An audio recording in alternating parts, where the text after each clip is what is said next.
On this short stack, we'll be talking about the Kamandi Challenge number 1. I'm going to tell you if it's any good in 5 minutes or less.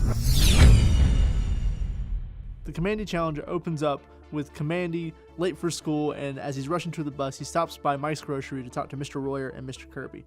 As he's talking to the two, all hell breaks loose and some aliens invade. Mr. Kirby grabs this horse alien in a chokehold and gets blasted in the face, and we find out that everybody's a robot.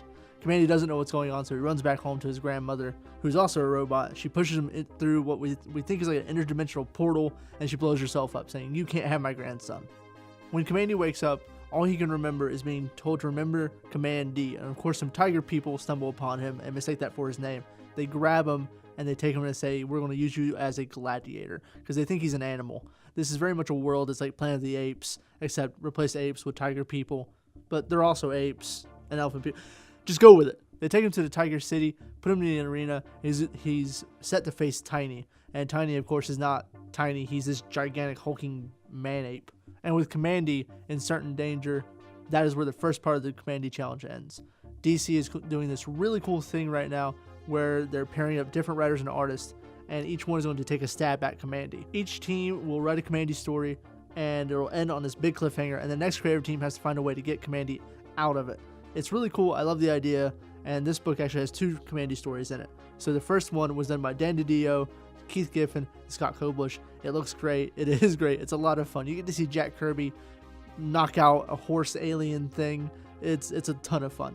And then we move on to the second part of the story, which is done by Del Eaglesham on art and Dan Abnett on writing. Part 2 of the issue picks up exactly where part 1 left off, with Kamandi fighting Tiny in the arena. Kamandi uses everything he has at his disposal to stay out of Tiny's crosshairs, and he ends up tricking him into ramming into an electrified wall to get the win. And it's at this point that Prince Tufton, who's been looking upon, realizes that Kamandi is smarter than what he lets on. After the arena, Dr. Canis and Kamandi start to talk. Dr. Canis is poking and prodding him, trying to see what's going on, because he doesn't believe that humans can talk and are capable of speech, but Kamandi, of course, proves them all wrong. So Dr. Canis actually takes Kamandi on a tour of Tiger City. What Dr. Canis is trying to do is actually to convince Kamandi to stay and fight and be a gladiator. That way he can have an easy life, and Dr. Canis can continue to not quite experiment on him, but find out what makes him tick. Prince Tufton the entire time just kind of bats him away, and he's like, whatever, he's a parrot. He can't really talk, he only mimic us. Abnett and Eaglesham's issue ends with Caesar coming back with a warhead. He has just conquered the leopard people and the elephant people, and he's got this gift from the gods. Kamandi immediately recognizes it, and he goes, "That's not a gift from the gods. That's a nuke, guys. That's a nuke." And Caesar goes, "I'm going to turn it on. I'm going to convene with the gods." He goes, "Scientists, convene with them." And Kamandi goes, "Is he going to turn? He's going to blow up everybody." And so, with the citizens of Tiger City being illiterate to our human language, they don't know that they're all about to be obliterated.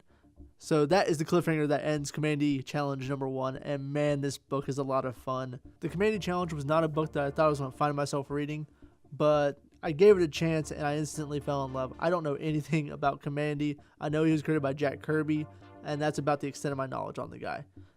But this book is a lot of fun. Dan Abnett and Dan DiDio craft some really cool stories, and the art from Giffen and Eaglesham is wonderful. It's vibrant, it's bombastic. There's a lot going on. It's not hard to follow at all. This is just a really fun book, and we're getting 11 more of these. It's a great mini-series or maxi-series, and I can't wait to see what the next creative team does with the character to get him out of this nuclear warhead situation. I can't think of a better way to celebrate Jack Kirby's 100th birthday than to celebrate his characters and to get these great creative teams to put some really cool ideas into these books.